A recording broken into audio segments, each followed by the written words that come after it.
طلوع اسلام۔ گھریلو زندگی میں میاں بیوی میں یہ چھوٹے موٹے اختلافات ہوتے رہتے ہیں، ان کو کوئی خاص اہمیت نہیں ہو سکتی، لیکن نبی اکرم صلی اللہ علیہ وسلم کی زندگی کو چونکہ اسوہ یا ایک نمونہ بننا تھا آنے والی امت کے لیے، اس لیے ان چھوٹی چھوٹی باتوں سے بھی جہاں کہیں کسی غلط فہمی پیدا ہونے کا اندیشہ یا خدشہ ہو سکتا تھا، اللہ تعالیٰ نے خود ہی اس کی وضاحت قرآن میں بتا دی ہے۔ تو یہ گھر کے اندر کی باتیں ہیں حقیقت میں، لیکن اس سے جو نتائج مرتب ہوتے ہیں ان کا تعلق ہے ہم سے اور امت سے اور قیامت تک آنے والے مسلمانوں سے۔ دوسری آیت جو تھی میں اس کی پہلے تلاوت کر دیتا ہوں، عام ترجمہ بھی بیان کر دیتا ہوں۔ بات صاف ہے، ایک نقطہ اس میں ایسا ہے جس کی ذرا سی وضاحت طلب ہے۔ وہ آیت یہ ہے کہ وَإِذْ أَسَرَّ النَّبِيُّ إِلَىٰ بَعْضِ أَزْوَاجِهِ حَدِيثًا فَلَمَّا نَبَّأَتْ بِهِ وَأَظْهَرَهُ اللَّهُ عَلَيْهِ عَرَّفَ بَعْضَهُ وَأَعْرَضَ عَن بَعْضٍ فَلَمَّا نَبَّأَهَا بِهِ قَالَتْ مَنْ أَنبَأَكَ هَٰذَا قَالَ نَبَّأَنِيَ الْعَلِيمُ الْخَبِيرُ۔ نبی نے اپنی بیویوں میں سے کسی ایک سے کوئی بات کہی، اسرہ کے لفظ کے اندر یہ بات آ گئی کہ وہ رازدارانہ طور پہ کوئی بات کہی تھی، وہ کسی دوسرے کو بتانا نہیں چاہیے تھا، تو اس نے کسی اور کو بھی بتا دیا۔ تو جب نبی اکرم صلی اللہ علیہ وسلم کو اس کا علم ہوا، یوں کہیے ترجمے یا معنی کے اعتبار سے، تو انہوں نے آپ نے اپنی پہلی اس بیوی سے کچھ بات تو بتا دی کہ اتنی سی بات مجھے معلوم ہوئی ہے، باقی یہ چیز جو تھی کہ کس نے یہ کہا ہے، کس نے بتایا ہے، غالباً یہ بات تھی کہ جو نہیں کہی گئی۔ قرآن نے اتنا ہی کہا ہے کہ اس کی کچھ بات اس سے کہہ دی اور کچھ بات نہ کہی۔ تو اس نے پوچھا کہ آپ کو یہ کیسے علم ہوا؟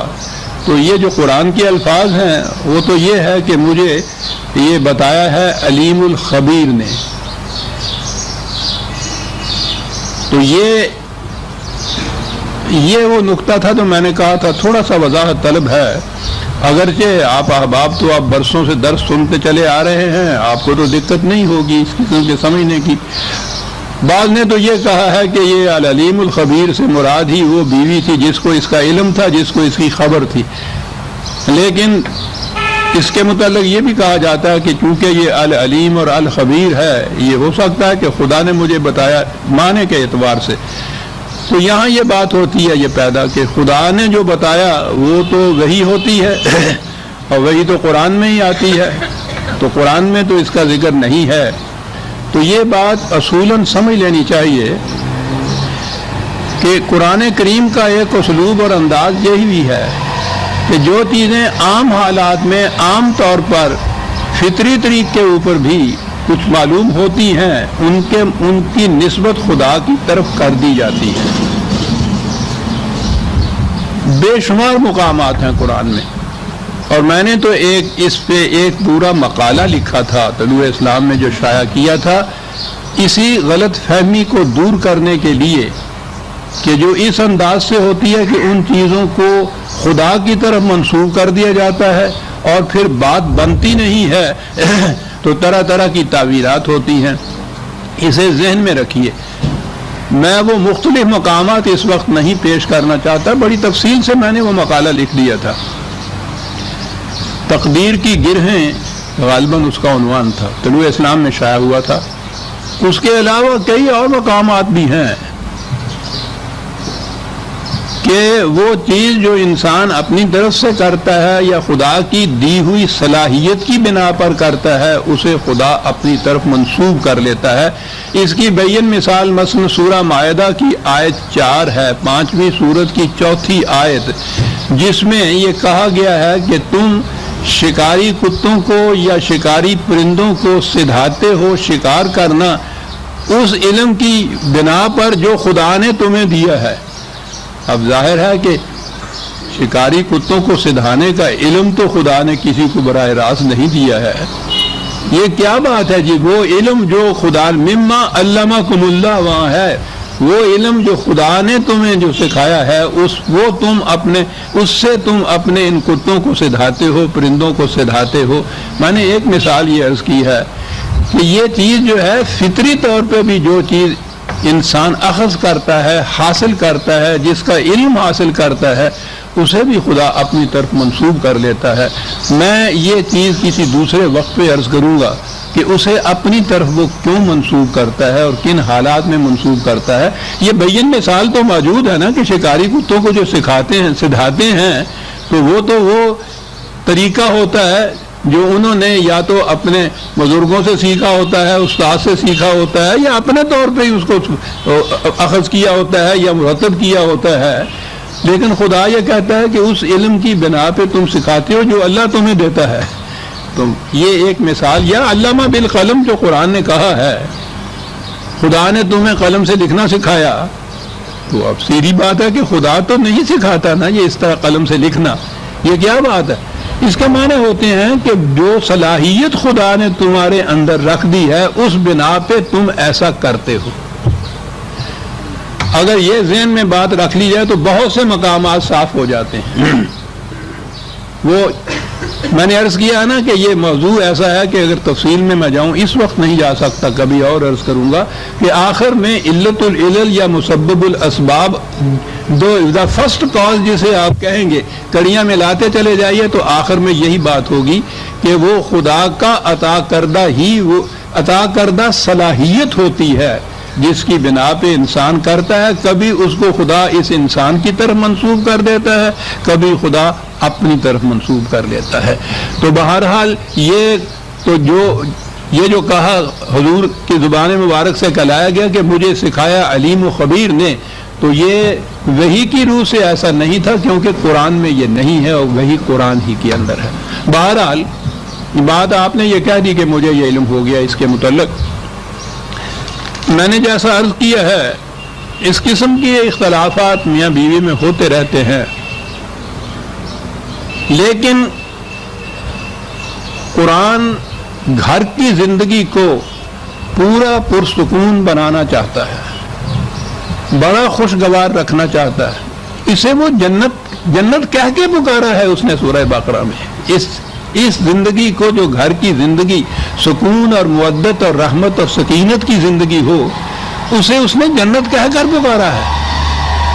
تو اس جنت کی زندگی میں اگر ذرا سی بھی کہیں خلش واقعہ ہو جائے، تھوڑی سی بھی پھانس چپ جائے، تو وہ بات باقی رہتی نہیں ہے۔ یہ واقعات اس لیے بتا دیے ہیں کہ اور تو اور رسول کی زندگی میں بھی ایسے واقعات آ گئے تھے، آ سکتے تھے کہ جس میں کچھ اختلاف گھر میں پیدا ہو سکتا۔ اختلاف کو سلجھانے کی شکلیں قرآن نے بتا دی ہیں، اور اگر کوئی صورت ایسی باقی نہ رہے تو ہمارے لیے اس کے اندر تلقین یہ ہے کہ بجائے اس کے کہ تم گھر میں مناقشات اور اختلافات کی زندگی جہنم کی بسر کرو، بہتر یہی ہے کہ پھر الگ ہو جاؤ، کیونکہ ازدواجی زندگی تو ازدواجی اس وقت تک ہی رہے گی جب کامل ہم آہنگی ہو میاں اور بیوی کے اندر۔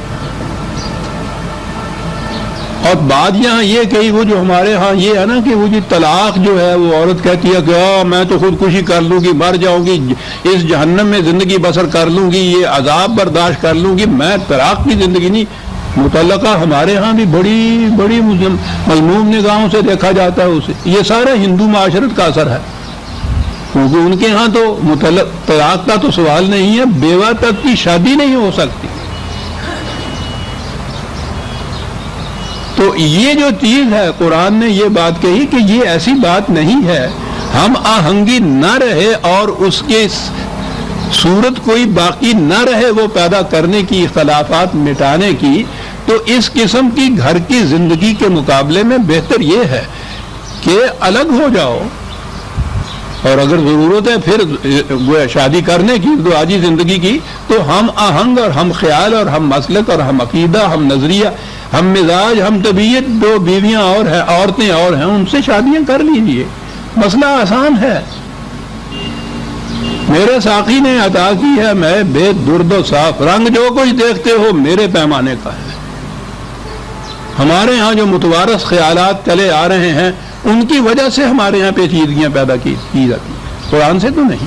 اور پھر اگلی بات جو قرآن نے کہی ہے سورہ نساء میں ہی ہے کہ اگر تمہیں اس چیز کا خوف ہو کہ اس طرح سیپریشن سے، طلاق سے، علیحدگی سے مشکل ہو جائے گی، معاشی مشکل ہو جائے گی، دقتیں ہو جائیں گی، خاص طور پہ عورت کو یہ خیال آئے گا، اور یہی وہ خیال ہے جس کی وجہ سے وہ اس جہنم کی زندگی کو ترجیح دیتی ہے علیحدگی کے اوپر، یہ کل کو کھائے گی کہاں سے وہ۔ قرآن نے یہ بات وہاں کہی ہے کہ اس کی ذمہ داری تو اس نظام پر ہونی چاہیے کہ جو خدا کے نام پر مملکت اور حکومت کا نظام تم قائم کرو، وہ دیکھے کہ کوئی کسی قسم کی معاشی مشکلات میں نہ رہے، معاشرتی مشکلات میں نہ رہے۔ یہ تمہارا کہا گیا ہے کہ مت فکر کرو اس کے متعلق، جسے پھر وہاں اس نے یہی کہا ہے کہ اللہ تمہارے لیے سامان پیدا کر دے گا۔ تو اللہ تو انسانوں کے ذریعے سامان پیدا کرتا ہے نا۔ تو اسلامی حکومت یا مملکت کا تو یہ فریضہ بھی ہے کہ وہ دیکھے کہ اگر کسی وجہ سے بھی فرض کرو کہ وہ کسی عورت کو طلاق ہو گئی ہے اور ایسا درمیانی عبوری وقت ہے کچھ وقت کے لیے، تو اس نے قرآن میں ہی یہ قوانین دے دیے کہ پروویژن اس کے لیے کی جائے، اس خاوند کی ذمہ داری یہ ہو، اور اس سے آگے بات بڑھ جائے تو یہ کہا ہے کہ یہ وہ جو نظام معاشرت ہے، نظام حکومت ہے، اس کا فریضہ ہے کہ وہ دیکھے کہ یہ محتاج نہ ہو اور میں اس لیے نہ جکڑی رہے اس جہنم کی زندگی کے اندر کہ اس کے بعد میرا یہ اقتصادی مسئلہ کیسے حل ہوگا۔ عجیب چیزیں قرآن کے اندر عظیم آتی ہیں، وہ جہنم نہیں بناتا۔ اسی لیے یہ کہا آگے، میں نے عرض کیا نا کہ معاملہ میاں بیوی کی آپس میں تھوڑے سے اختلاف کا تھا، لیکن چونکہ اس کی اہمیت امت کے لیے تھی، قرآن نے بڑی تفصیل سے اس کو بیان کیا ہے۔ یہ چیز سورہ احزاب میں بھی آئی ہے، وہاں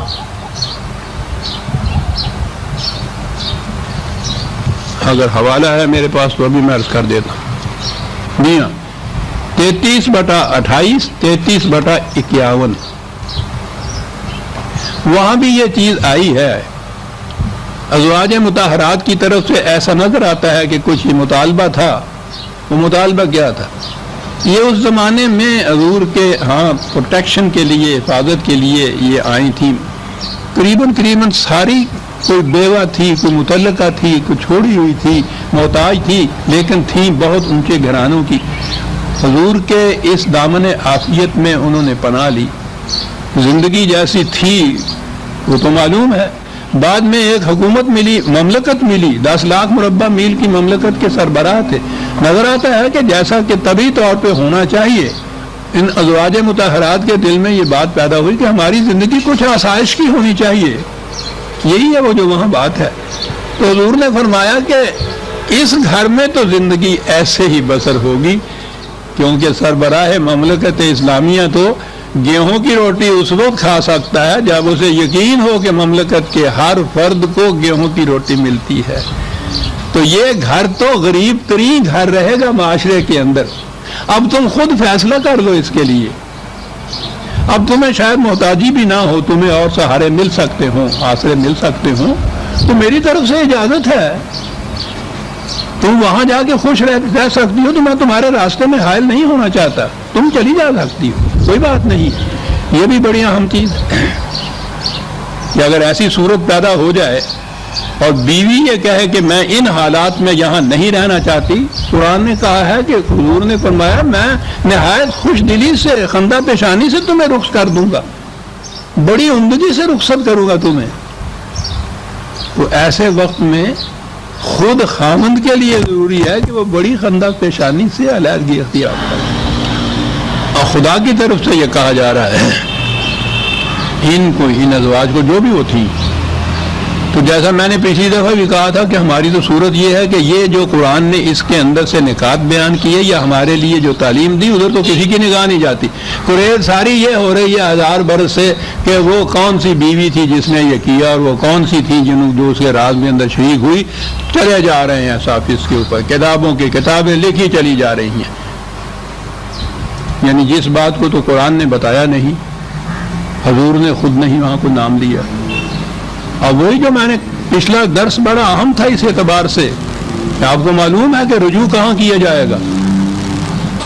وہ وضعی احادیث بنا دی گئی، ایک تاریخ لکھ دی گئی اس کے متعلق 250 سال کے بعد، اور وہ جو اوریجنل سورس کوئی ہو سکتا تھا معلومات حاصل کرنے کا، مدینے کی مملکت کا ریکارڈ، وہ سارا تلف کر دیا گیا، مجبور کر دیا امت کو کہ ان کے لیے صرف یہی چیزیں جو انہوں نے وضعی طور پہ بنائی تھیں یہی ان کے لیے سرچشمہ رہے معلومات کا، اور اس میں یہ اب داستانیں شروع ہو گئیں، حدیث کی کتابوں میں بھی، تاریخ میں بھی، کون سی یہ بیویاں تھیں، پھر چلے آگے قصہ تو جو خود ہی پھر طے کرنا ہو تو پھر اس کے بعد جس کا جی چاہے جو کچھ جی چاہے کہتا چلا جائے۔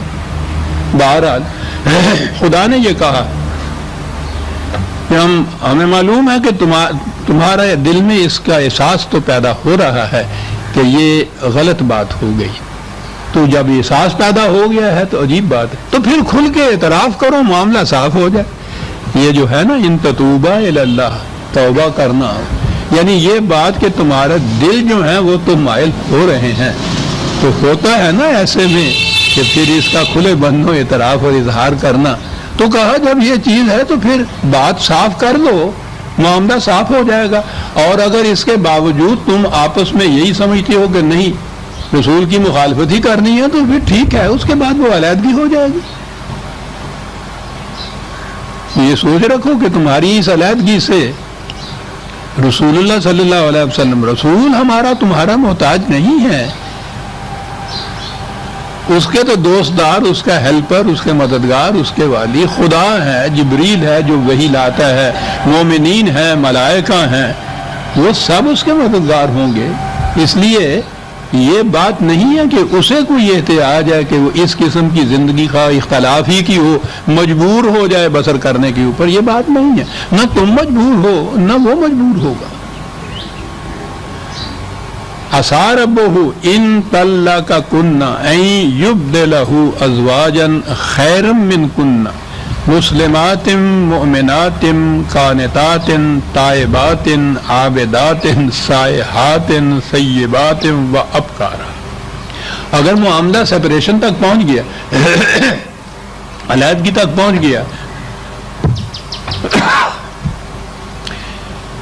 تو پھر وہی بات آ گئی۔ بات تو یہ تھا کہ رسول اللہ صلی اللہ علیہ وسلم کو اور بیویاں مل جائیں گی، کہا یہ کہ خدا ان کی جگہ اور بیویاں تبدیل کر دے گا۔ دیکھا نا وہی پھر بات جو میں نے عرض کیا ہے۔ اب یہاں سے پھر وہ بات چلی، وہ جو ہمارے ہاں کے قادیانی نبی نے بتائی کہ آسمان پہ نکاح ہو جاتا تھا۔ وہ کہتے ہیں نا یہ جو خدا نے کہا کہ ہم تمہارے لیے اور بیویاں بنا دیں گے، تو وہ خدا نے بنائی تھی، اصل میں رسول کا اس میں کوئی چارج نہیں تھا۔ یہ ایک نقطہ جو ہے اس کو نظر انداز کر دینے سے میں نے گزارش کیا ہے نا کہ 1000 قسم کی پیچیدگیاں پیدا ہوتی ہیں کہ بتائیے کہ یہ جو خدا نے کہا کہ ہم تبدیل کر دیں گے ان کی جگہ دوسری بیویاں، تو بہرحال یہاں تو نوبت ہی نہ آئی، لیکن انہوں نے کہہ تو دیا نا کہ خدا نے کہا کیا کرتا ہے۔ یہ وہ بات جو خدا منسوب کرتا ہے اپنی طرف، جو بات خدا کے قانون کے مطابق کی جائے اسے بھی وہ اپنی طرف منسوب کرتا ہے۔ بیوی کا انتخاب تو قرآن نے جتنی ہدایات دی ہیں اس کے مطابق ہوا نا، اس جہت سے بھی وہ اسے اپنی طرف منسوب کر دیتا ہے کہ اگر ان قوانین اور ہدایات اور تلقینات کے مطابق انتخاب تم کرو گے تو گویا یوں سمجھو یہ خدا نے انتخاب کیا ہے۔ بات بڑی واضح ہے، کسی کی ہدایت کے متعلق کوئی کام کچھ کرے تو کہا جا سکتا ہے نا کہ یہ تو اس نے ہماری مرضی کے مطابق ہمارے کہنے کے مطابق کیا ہے، تو گویا ہم ذمہ دار ہیں، ہم نہیں کی ہے۔ یہ اس انداز سے باتوں کو سمجھنا چاہیے۔ تو اگر یہ ہوا تو کوئی بات نہیں ہے، وہ تم سے بہتر اور بیویاں۔ اب یہ جو آگے ہے نا کہا گیا کہ وہ بیویاں ان کی خصوصیات کیا ہوں گی، وہ حضور کی بیویوں کے متعلق نہیں کہا ہے۔ قیامت تک یہ تلقین دی ہے کہ انتخاب کرنا ہو اگر تم نے آپس میں میاں بیوی کا، تو ان بیوی کی یہ کوالیفیکیشن ہونی چاہیے اور بیوی کی یہ ہونی چاہیے، تو دوسری طرف میاں کی بھی یہ ہونی چاہیے۔ تو یہ جو آگے کہا گیا ہے نا، یہ انتخاب کے لیے قرآن نے ایک ہدایت دی ہے کہ یہ کوالیفیکیشن ہونی چاہیے عورت کے اندر، اور پھر وہ ہے جو ہم آہنگ تمہارے ساتھ ہوگی، کیونکہ تمہارے اندر بھی یہ کوالیفیکیشن اور خصوصیات ہیں کہ وہ مسلمات ہیں، قوانین خداوندی کے سامنے جھکی ہوئی، لیکن جبر سے جھکی ہوئی نہیں۔ عجیب چیز ہے، مسلمات یہ کہہ کے یعنی دوسرے مقام کے اوپر مسلمون مسلمات، میاں عورت مرد، عورت مرد، عورت مرد دونوں گنائے گئے ہیں ان صفات میں۔ یہاں چونکہ بات عورتوں کی ہو رہی تھی اس لیے کہا کہ وہ کیا ہوں گی۔ اب پہلے کہا ہے مسلمات اور ساتھ یہ ہے مومنات۔ بات پیدا ذہن میں خیال ابھرتا ہے کہ مومن جب وہ ہوگی تو پھر تو وہ مسلم تو ہو گئی، لیکن بڑا اس میں عجیب فرق ہے۔ مسلم تو ہوا سبمٹ کر دینے والا، سرنڈر کر دینے والا، جھک جانے والا، قانون کی اطاعت اختیار کرنے والا۔ اختیار تو دو طریق سے بھی کیا جا سکتا ہے نا، کسی جبر کے ماتحت بھی کیا سکتا ہے، خواہ اپنے دل کے جبر سے ہو، باہر کے کسی جبر سے بھی ہو۔ اگر وہ قانون کے سامنے جھک گیا ہے تو وہ مسلم تو ہو گیا، اس اعتبار سے کہ اس کے معنی یہ جھک جانے والا۔ ایک جھکنا یہ ہے، دوسرا جھکنا یہ ہے کہ دل اس کی تصدیق کرے کہ یہ قانون صحیح ہے جس کے سامنے میں جھکاؤں، یوں مومن ہوتا ہے وہ۔ تو کسی کے جبر سے کسی قانون کی اطاعت کرنے جو ہے اس سے مومن نہیں ہو سکتا انسان۔ یہ سبمیشن ہوگی، یہ سرنڈر ہوگا، زبردستی جھک جانا ہوگا، زبردستی بھی جھکا جائے گا۔ اور دوسرا جھکنا یہ ہے کہ دل اس کی تصدیق کرے کہ یہ واقعی صحیح چیز ہے اور مجھے اس کی اطاعت کرنی چاہیے۔ یوں ہوتا ہے مسلمات کے ساتھ مومنات۔ قانتات، عجیب عجیب الفاظ ہیں، ایک ایک لفظ ایک ایک درس کا متقاضی ہے۔ آپ کو یاد ہوگا یہ الفاظ پہلے بھی آئے تھے، ترجمے تو اس کے یہی ہوتے ہیں، فرما بردار، تابعہ دار۔ تو قرآن اتنے الگ الگ لفظ کیوں لاتا ہے؟ ایک ہی لفظ کہہ کے بات ختم کر دینی چاہیے تھی۔ قانتات مثال کے طور پہ میں نے سمجھایا تھا، جو عرب جہاں یہ لفظ استعمال کرتے تھے، وہ جاتے تھے سفر میں تو پانی کی بڑی دقت ان کو ہوتی تھی، اور پانی سب سے زیادہ متاع عزیز تھی، زندگی کا انحصار اس پہ تھا، اور ریگستان میں پانی ملتا نہیں تھا تو وہ مشکیزیں لے لیتے تھے جن میں پانی بھرتے تھے۔ اس طرح مشکیزہ ہوتا تھا کہ وہ ویسے تو ہر جگہ سے سلا ہوا ہوتا تھا کہ پانی کا ایک قطرہ بھی نہ ٹپکے، اور اس کا منہ جو تھا وہ باندھا ہوا ہوتا تھا، اس طرح سے کہ وہ اپنے راستے میں ایک قطرہ بھی نہ ٹپکے، جہاں پانی کی ضرورت ہو آسانی سے پانی نکل آئے اس کو۔ اسے کہتے تھے وہ مشکیزہ قانت۔ عورت کے اندر جو صلاحیتیں ہیں، اب یہ بات میں بھی اشارات ہی میں کہوں گا، جو صلاحیتیں ہیں عورت کے اندر، اگر وہ جہاں جی چاہے یا جہاں جی چاہے ان کو کھول دے، مومن نہیں ہوگی۔ کھولنے سے انکار کر دے پھر بھی وہ مومن نہیں ہوگی۔ کھولے وہاں جہاں خدا کے قانون کا تقاضا ہو تو قانت ہو جائے گی۔